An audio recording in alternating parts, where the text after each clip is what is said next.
Hello friends, welcome to hat class, colorwork hat class. Colorwork is one of my favorite things to do because it really isn't that difficult once you've learned a few of the basics, and it looks really fancy. And it is pretty simple to make something that looks complicated when it really isn't. And this hat I chose for our project is one of those items. So first I'm going to show you where to get the pattern. It is a free pattern. You will have to make an account on Ravelry, but it is free. They do not bombard you with emails. They will not sell your information, anything like that. It is a free thing to sign up. There's a lot of forums on there that I have met some really cool people in. But one of the things I use them the most for is patterns. Some patterns on there you buy, some are free. The one I've chosen here today is free. Ravelry up here, RAVELRY.com, and you will be able to purchase your own, or not purchase, download, because it's free, download a copy of the pattern we're going to use so that you can print it out and write on it, circle things, go through it. So in this class, I will be referring to the pattern. I will not be showing it up close enough probably for you to read, so it will be helpful for you to print out your own. I will put a link to it in the description of this video, but it is going to take you to a place where you have to put in your login info. So you will need to make a login. Once you log in, you will see something like this. This is the welcome page. And to get to patterns, up in the left-hand corner here, it says patterns. I'm looking for the in transit hat. And here it is, the first one, Allison O'Mahony. I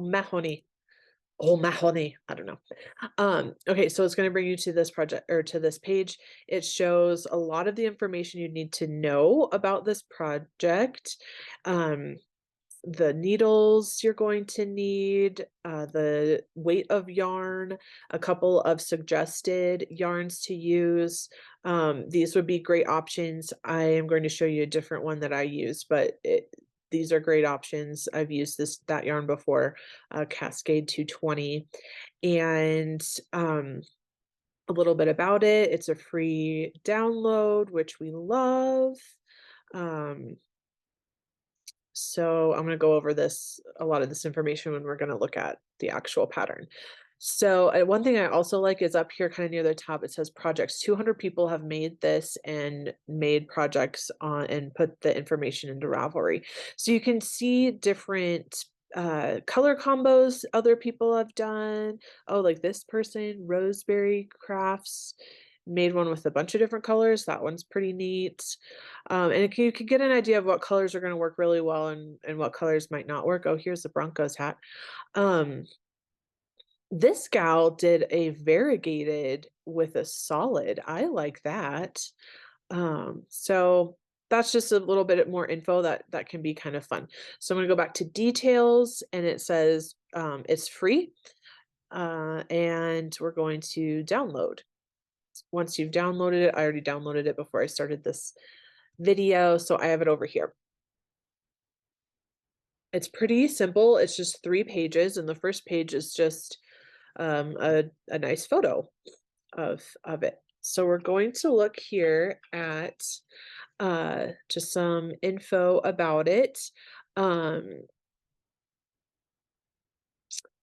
This is a bit of important info. 2 highly contrasting colors that stand out, or in 2 similar colors for a more subtle look. I'm going to be doing a separate video on what to look for and how to pick your colors out so that they'll look nice together. But that is the main thing you're looking for, is that they're highly contrasting. So you have a lighter color with a darker color. Otherwise, it's going to look a little bit muddled. So there's an adult size, small, medium, and medium large. It gives us our finished dimensions. Here's our materials we need. 2 different size needles, size 6 and size 7. You will need to do a gauge swatch on this. I got gauge with size 7 needles here. Um, Stitch markers, including one in a unique color to mark the beginning of round, and a tapestry needle. We have some abbreviations here that we'll need throughout. And construction, it's knit from the bottom up, which I prefer. You can do top, some hat patterns are top down. I prefer bottom up. I'd encourage you to try both ways and see what you love. Um, This is going to come in handy later. This is the zigzag pattern chart. So this is where we're going to get our color work from. One of the videos will be doing this in depth. One important thing, good thing I am doing this video actually after I've made mine. I made a mistake. Here, this red box. This is important. I printed this out in black and white and it didn't see the red box. And so I didn't know that our repeat was only these 8 stitches wide and not the 9th one. And so I had to rip it out and start over. So my suggestion would be either to print this out in color or to go back afterwards and make your own box. Um, So here we have our instructions. We'll be going through that step by step in the class. And she has these snazzy little links to few different um, videos for some of the different things that she's going to be telling us to do in the pattern. Um, I will also go through them. One of the options here is doing a German twisted cast on. That's a cast on we haven't done yet in any of the classes. My cast on, I'm going to do a regular cast on like I've shown you before. It's called the long tail cast on.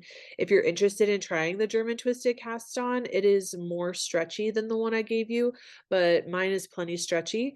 But if you want to try something new, I encourage you to do that. And here's the link to do that if you're interested, or just do a regular cast on the long tail. So on to the supply list. She gives a supply list in the um, in the pattern. I went ahead and made up a little cart here. I can get all of the supplies for this for 33 bucks. And you probably already have stitch markers. We've used those in a couple of other classes, so you probably already have those. And you may or may not have the needles. I made mine in wool of the Andes worsted yarn. It's a wool yarn, and these are the 2 colors I use, garnet and dove. Um, and you can see that this is a dark color, this is a light color. That's going to pop and look really nice together, and you'll be able to see the color work pattern really well. Um, Obviously, you can choose whatever colors you want, but I would stay on the lighter end of the colors and a darker end of the colors. And I think that's all I wanted to share. So let's get going.